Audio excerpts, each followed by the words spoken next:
See, if you declare pass, the meaning is that it's an empty class. The pass keyword indicates that the class is an empty class. So that means the body of the class is empty.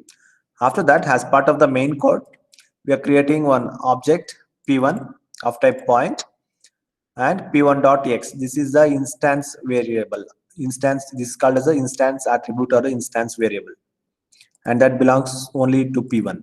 Similarly, y also, it's also an instance variable, belongs to p1. P1 is the object. Print p1.x, p1.y. So this prints 10 and 20 because we have initialized the values, what is x and what is y. Now similarly, you create another object p2, then you try to print p2.x.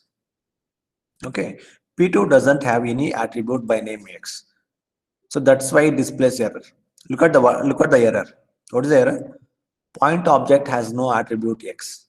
Why? Because this x and y belongs only to the belonging only to the object p1, because they are not the class attributes. Instead, they are instance attributes. Instance attributes always belongs to one particular object.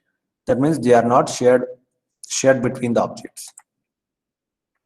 Okay, students. So through this example, you will come to know the difference between class attribute and instance attributes. So then, how to declare or where to declare the instance attributes? Instance attributes will be, say for example, look at this. I'll delete pass. Then I'll write int x comma y. Now if I write like this, the meaning is that x and y are class attributes. If I declare like this, then x and y becomes class attributes. So now, if there is anything like this, this indicates that the class is empty class, and this x and y belonging only to the object p1, and hence we call them as instance attributes. X and y are instance attributes in this example.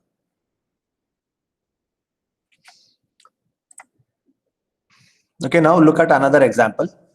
Class point x is equal to 2 and y is equal to 3. p1 is equal to point. See, now that means immediately after the class declaration, we are initializing what is x and what is y. That means now these two are class attributes. X and y are class attributes here. p1 is equal to point. That means we are creating one object and trying to print the values of x and y.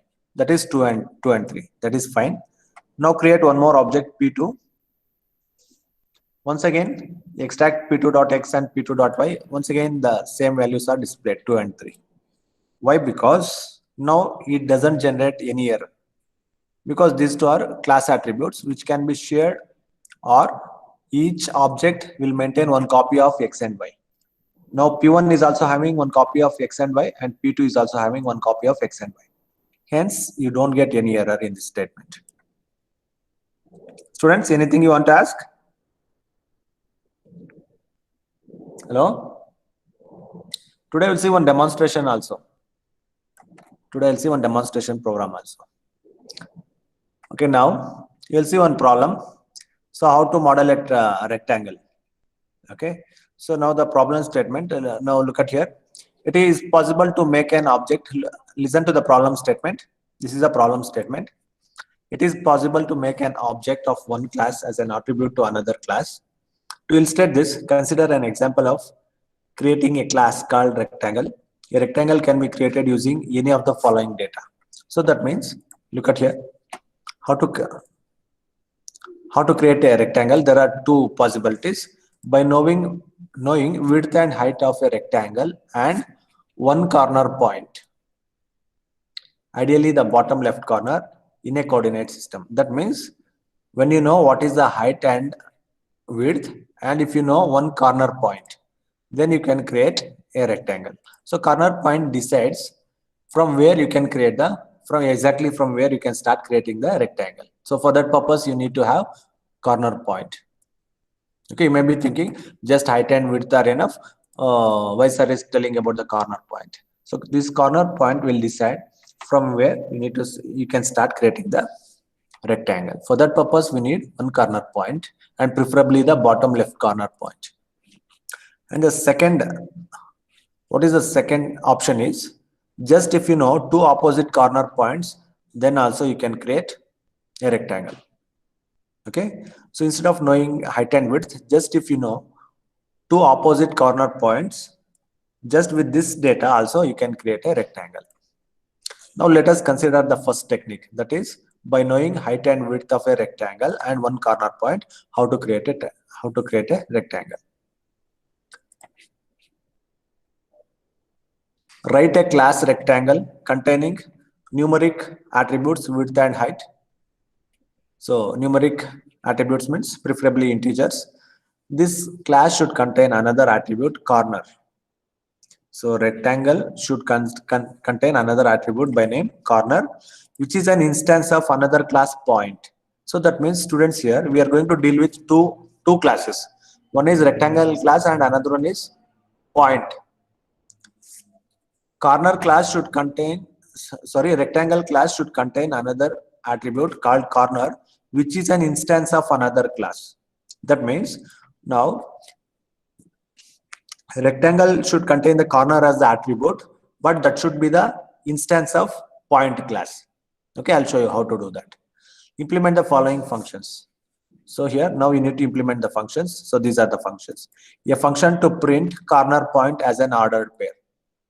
So why to print corner point as an ordered pair? Because when I say point, it's an ordered pair, that is x comma y. That is why it is called as an ordered pair. Second function is to find center. Okay, we need to find the center of the rectangle. Then a function resize to modify the size of the rectangle. Okay, so we can pass some input and we can modify the size of the rectangle also. So that means we need to demonstrate.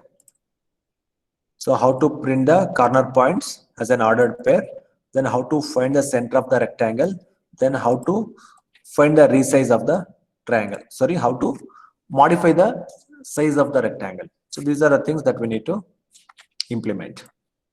Now first create class point. Okay, then so it doesn't contain any attributes. According to our problem statement, you need not have any attributes as part of point class. That means this is just an empty class. Then create class rectangle. See, then what for we need this point? This point is a class that represents the coordinate system. This point represents the coordinate system, and this rectangle, it represents the attributes width, height, and corner point. Okay. Okay, actually I have done this program. I'll go to the program itself. I'll show you the program source code. Yes, look at here. Students, okay, you forget about this shaded portion. Actually, the main code starts from here. Okay, you look at this main code. First, we have created an object of type rectangle and we are calling it as box. So here we are creating one object of type rectangle and we are calling it as box. Then, according to the problem statement, this rectangle should have three attributes: corner, width, and height. So box dot corner is equal to point. Then there is a condition: this corner must be an instance of another class which represents the coordinate system, that is point. Okay, so now say border box dot corner, that means corner is the attribute of box, that is also true, satisfying the condition, and corner is equal to point. Okay, that means now this acts as an object of corner, acts as an instance or the object of point also. So through this we are satisfying two conditions. So that is corner acts as an attribute to box, that is attribute to rectangle, and this is an attribute of rectangle. At the same time, it is also the reference to point. So therefore you may be thinking, so what is stored inside this corner? This corner contains the starting address, the address of the point class. The corner always represents the address of the point class. Then box dot width is equal to 100. I am setting the width of the rectangle 100, height of the rectangle 200. Then so this corner that itself contains two attributes, isn't it? So when I say corner, that's a point. That's a point inside the coordinate system. So it's an ordered pair. It contains x and y values. So therefore define box dot corner dot x is equal to 0, box dot corner dot y is equal to 0. That's why look at this statement. Corner itself has two attributes x and y, because in coordinate system corner is an ordered pair which contains x and y values. Now print original rectangle is width is equal to percentage d, height is equal to percentage d. Okay, to print that those values, use percentage of box dot width. So box dot width represents this first percentage g, then second percentage g is replaced with percentage of box dot height. Okay, percentage of box dot height. Okay, so you are displaying what is the width and height of the original rectangle, that is it will display 100 and 200. Then how to find the center of the rectangle? Okay, I'll show you. There is a formula for that. To find the center of the rectangle, okay, look at this, students. Look at this diagram. Student, can you see this? Hello, I want to reply, students. Can you see this? Yes, sir. Yes, sir. Yeah. So look at this triangle. So the center is in the, this point represents the center of the rectangle. Now look at the formula. So this is the formula to find the center of the rectangle. X plus half of width, y plus half of width. So this represents x coordinate value, and this second half represents y coordinate value. Okay, to calculate the x coordinate value, x plus half of the width. Say for example, width is 50, then x plus 50 by 2. So that is x plus 25. And let us assume, so y, okay, this height is 100. So y plus half of the height. So that is y plus 50. Like that it will be calculated. Okay, now we are going to use this formula inside the program. So center is equal to find center of box. So what is box here? Box is the object. So the parameter that we are sending is the object. Let us see where it is defined. Yeah, find center. So we have defined find center, and we are receiving it as rect. So now what we are passing here, this is called as a actual parameter or the original parameter, and this is the dummy parameter, and we are receiving it as rect. Now what is rect? This is an object of rectangle. Now we create one temporary object of type point. P is equal to point, p dot x is equal to, because why we are using this, but we want to calculate the center of the rectangle, so which is part of the coordinate system. So we need p object. Okay, point object. So p is equal to point, p dot x is equal to rectangle dot corner dot x plus rectangle dot width by 2. So therefore x represents width and y represents height. So rectangle dot corner dot x, that is x plus width by 2. So that is rectangle dot corner dot x plus rectangle dot width divided by 2. Then y coordinate value is equal to, how to access the y value, rectangle dot corner dot y, then height, rectangle plus height divided by 2. So look at this formula, same formula. So this is the formula we are implementing inside the program. Then once you are done with this calculation, return the object p. Okay, we are returning what is the center point. What is the center point of the rectangle? That is p. Now once again, control comes back to here. and it will initialize center is equal to P. Okay. Then print the center of rectangle is print underscore point center. So now the result is stored in center. Now we need to print. Look at where this print point is defined. So here we have defined the print point. Print %g %g. That is value of x coordinate, comma value of y coordinate. Okay, okay. Now here we are displaying what is the center of the rectangle. Now we are making an attempt to change the size of the rectangle. Okay, how to change the size of the rectangle? We are passing 3 parameters. First one is the object. This box contains 3 attributes: center, height and width, and this is the width and height. Okay, 50 is width and 70 is height. Okay, now we want to change the size of the rectangle. So that is defined here. So rectangle, 50 is width and 70 is the height. So rectangle dot width is equal to existing width plus 50. Existing width plus 50.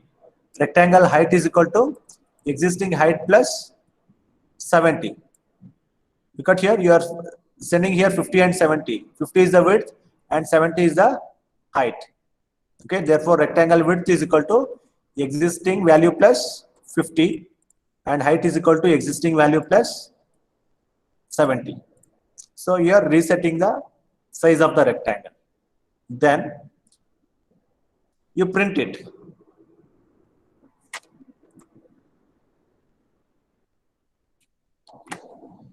Now the center of the resized rectangle is print point of center. Okay. Okay. See, after resetting, okay. So we are here, isn't it? So after calling the resize function, see, it will not return anything. Resize function will not return anything. Okay, just it is altering the size of the rectangle. It doesn't return anything. Then print rectangle after resize is, you print what is the width and what is the height. You print it. Then once again find the center, because after modifying the size of the rectangle, the center point will be varying, isn't it? It has changed. Now once again find what is the center of the rectangle. So therefore print point of center. Okay. Now display what is the center. P dot x and P dot y. Okay, before that we will be calling this resize function and we can print what is the new center of the rectangle. So before that we will be calling, isn't it, resize of box of 50, 70. Okay, it will be setting the values, then we can call the print function to display it. Now let us run this program.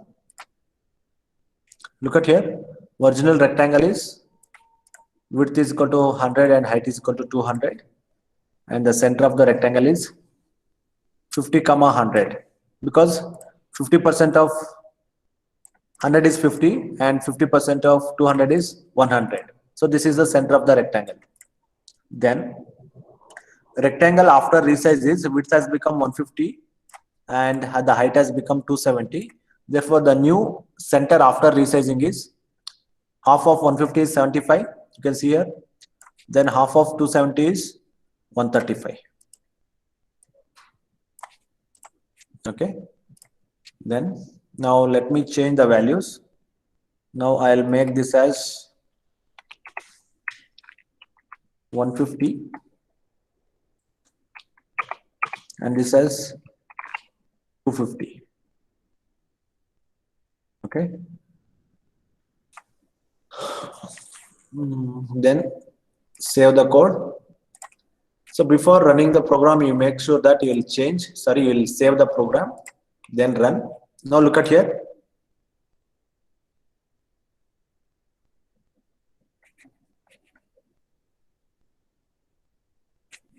original rectangle is 150 comma 200, that is width comma height is 150 comma 250. Then the center of the rectangle is 75, that is half of the width, and half of height is 125.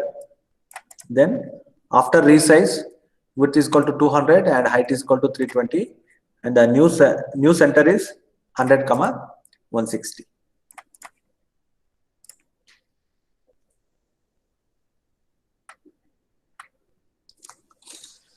Students, anything you want to ask? Okay, so what is this? This is a multi-line comment.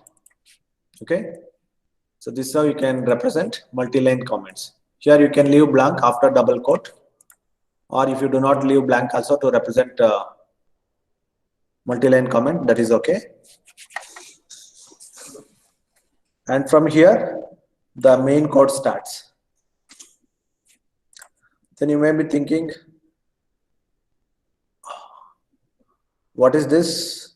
See, this is a function, sorry, this is the class declaration, and this is function definition, and this is a main code. This is the main code. So students, the takeaway from this program is that you need to observe the syntactic difference between C++ and Python. Okay, and another very big difference is we used to explicitly write the main function in C++, whereas in Python we don't write main function. Just we assume that from here the main code starts.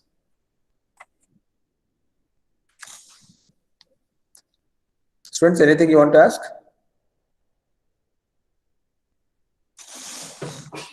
Hello? Hello? Can you hear me? Hello, students? Yes, sir. Yes, sir. Shall I continue? Yes, sir.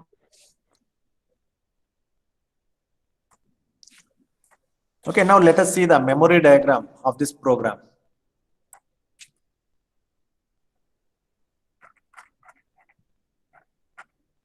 Yes, this is the memory diagram.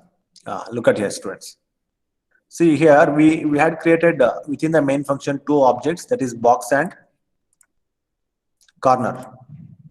Okay, see if you look at box, what are the attributes? Width, height and corner. Okay, so now for rectangle class, corner is the attribute, but for point class, for point class, corner is the instance. Why it is instance?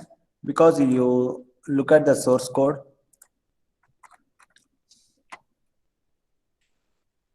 Okay, so when we use this constructor to create an object, so I have used this constructor to create an object of type corner. Okay, it is not like, see, it is, say for example, if I write corner, if I write corner is equal to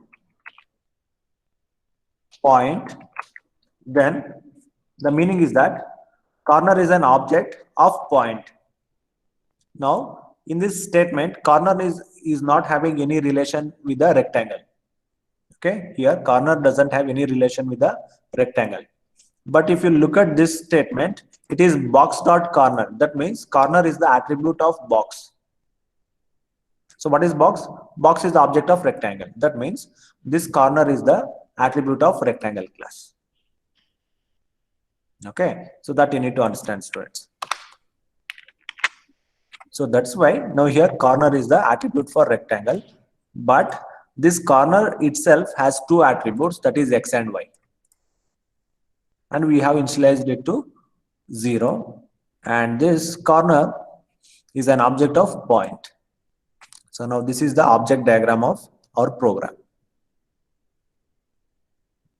Okay, students, got an idea how to draw the object diagram or the memory diagram of the class. Now tell me, what is the memory consumption? How much memory is required for the rectangle class? So 2 bytes plus 2 bytes, and here 2 plus 2. So for rectangle 4 bytes, and for point also 4 bytes. Got it, students? So I'll give you these notes also. So here is a detailed explanation of each and every statement that is being used in the program. Okay, and also there is a diagram which will make you to understand how to calculate the center of the rectangle. Okay, now I'll continue with another concept called as copying. So how to copy the contents of one object to another object. An object will be aliased whenever there an object is assigned to another object of some class. So it is also called as aliasing. This may happen in the following situations. Say for example, when you directly copy, say one object is equal to another object, that is P2 is equal to P1. So where P1 is already existing object and you are initializing P2 is equal to P1. So this is one type of copying. And another scenario is when an object is passed as an argument to a function. So now look at here. We are passing, see here, we are passing one object as an argument. So here find center, and it is received here. While receiving it has become rectangle. That means contents of box are copied to rectangle. Okay, that is the second scenario.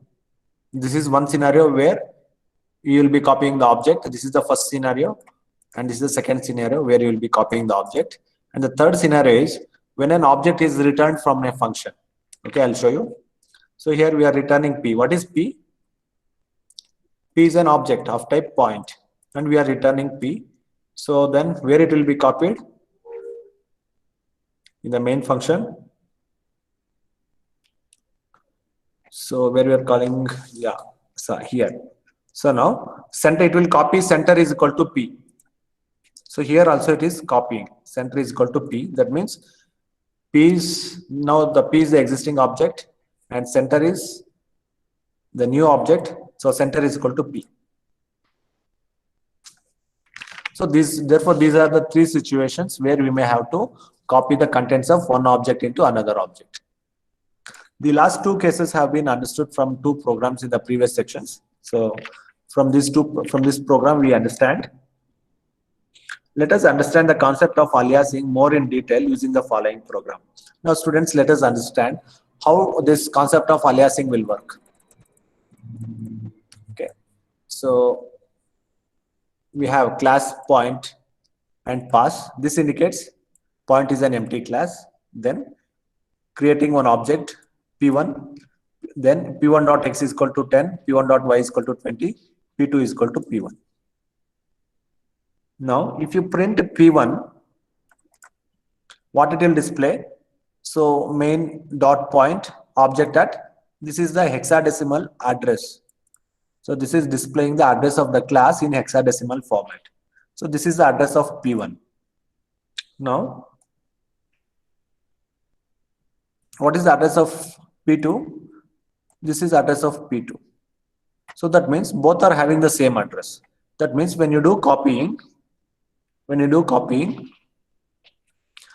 the address of both the objects are same.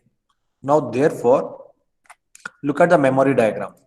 Now look at the memory diagram of two objects, P1 and P2. So both are pointing to the same attributes x and y, and both are storing the same value. Now if you apply is operator, P1 is P2, yes. The reason is that the address of both P1 and P2 are same. So at the end, there is only one copy in the disk, and it is having two pointers. P1 and P2 are the pointers pointing to the same address. Okay. Now P1 equal to P2, true. Why? Because both are having same address. But the aliasing is not good always. So So this kind of aliasing is not good always. For example, we may need to create a new object using an existing object such that the new object should have a different physical memory. So if you want to have, say for example, after aliasing, the memory address of the both the objects will become same, but you don't want like that. Let us assume I want to copy two objects, but in the memory it should have two separate copies. Therefore, the address of the two objects should become different. If that is the case, how to do that? In short, we need to copy an object but not alias. You should not do aliasing, but you need to copy the object. To do this, Python provides a module called copy and a method called copy. Consider, so let us see how to do that. Okay, now first define a class, point, okay, pass indicates empty class, create P1 object, then initialize X and Y values, then import copy. So we are importing the module by name copy. And in turn, this contains a method called copy, which will support to copy the contents of one object to another object. So P3 is equal to copy of P1. So that is contents of P1 are copied to P3, and now the address of P3 is different from the address of P1. Okay, that is the purpose. That is our purpose. To achieve that, we are using copy module. Students, through this program, you need to understand what is the whole purpose of using the copy module. By using the copy module, you can copy the contents of one object to another object. While doing so, now the address of P3 is different from P1. Simply if you copy like this, the address of both P1 and P2 becomes same. Okay. So now depending upon our requirement, we can select whether to go for direct copying like this or to rely on copy module. Okay, students. Now let us try to display the address of both P1 and P3. So now look at here, print of P1. Look at this address. Now look at the address of P3. Print of P3. Look at here, this is different and this is different. Observe that the physical address of the objects P1 and P3 are now different, but values of attributes X and Y are same. Now the attribute values are same, but the address is different. Now if you put is operator, it will give you false.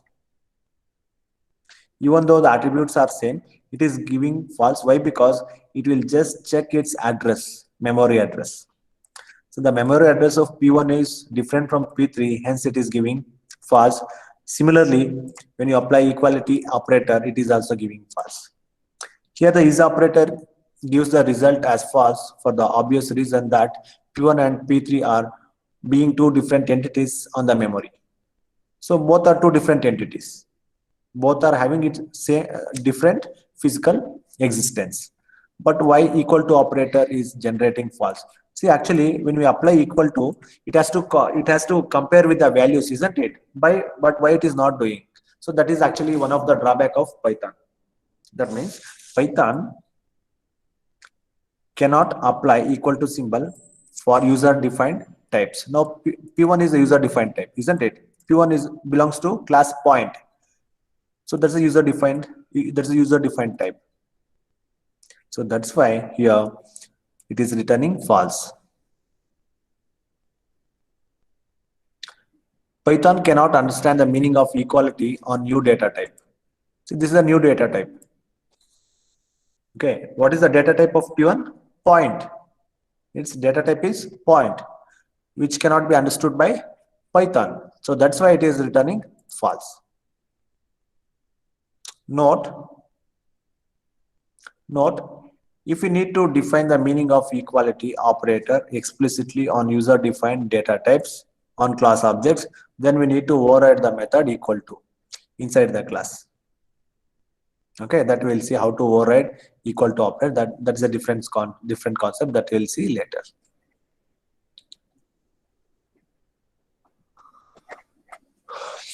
Okay, students, today I'll give you one task. So you are supposed to execute this program and post the result. Students, take the screenshot.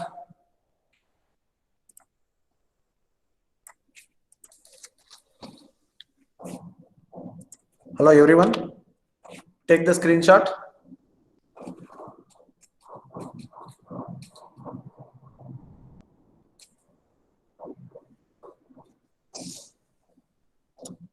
Over? Yes, sir. Scroll down. Yeah, I'll scroll down. Yes. Take another screenshot. Yes, sir. Yeah. So type the program, execute it, and post the results on GCR, both source code as well as the output. Okay, if you type this program, so you'll come to know so how to create the object, then how to call member functions, then how to create instance of another class inside another class. So here within the rectangle class, we have created an instance of point. Okay, that concept you will be learning. Then another concept that we are going to learn to this example is how to send arguments, objects as parameters, then how to receive the objects. See here, in this statement, we are sending one object as a parameter, and we are in turn we are receiving it back. We are receiving object as the return type. So that is one more thing, one more takeaway from this program.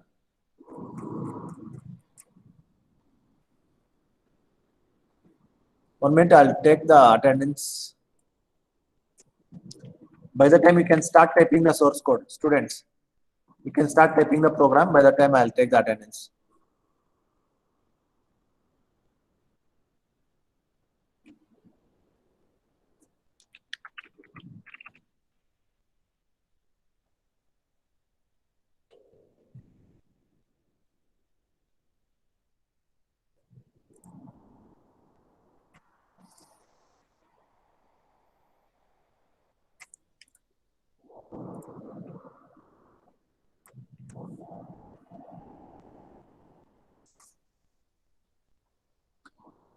I'll stop recording.